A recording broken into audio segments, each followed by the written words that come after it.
frozen pond will talk to you. It actually speaks to you. You think back in history that somebody's great-grandfather walked onto this ice and listened to the same thing. I've been on that pond my whole life. It becomes part of you.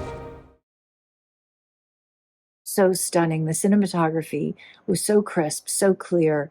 What they were doing with depth of field was incredible.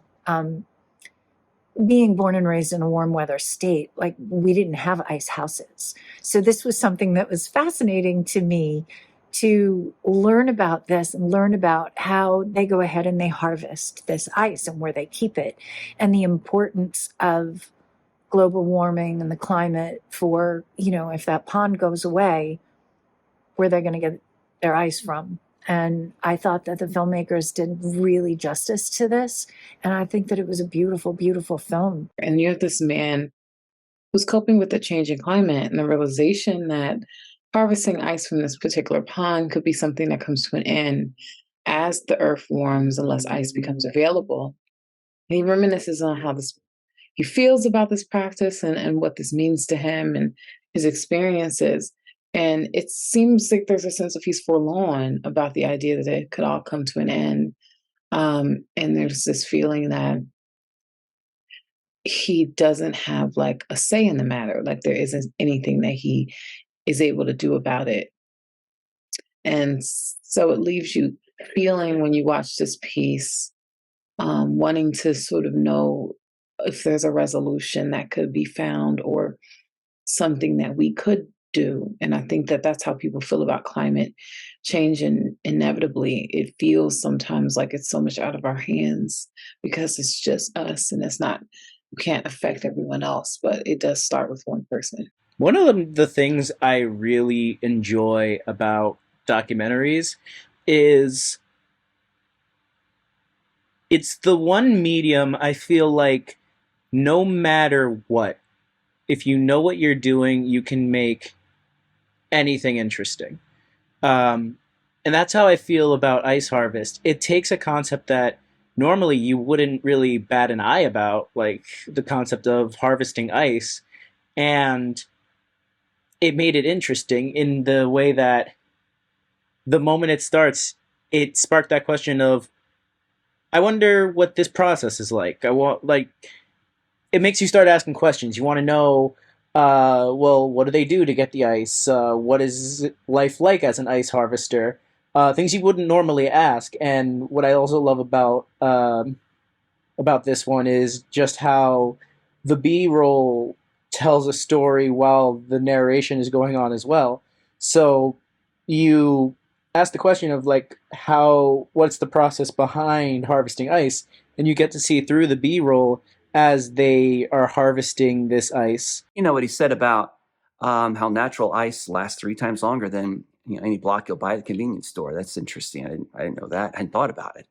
But seeing all the tools, seeing them cutting that ice into grids and then pulling it up and storing it in an ice house, a real actual ice house I'd never seen.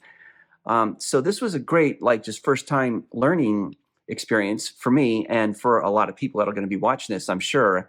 I've lived in sunshine and warm climate my whole life, and I barely haven't been around snow very much. So I don't know much about this sort of thing. So people like me who live in places like California would be interested to see this. It's really nice to have this visuals, to have the specifics of all the regimen of this harvest being spelled out for us, so that we understand the trouble that global warming is bringing. And I hope we're able to stave that off, and that these folks are able to keep gathering ice for the rest of their lives and for generations to come. This is beautifully shot. Absolutely love the footage. So gorgeous. Very, very, very, very nice. Wonderfully edited. The voiceover was wonderfully written and wonderfully spoken.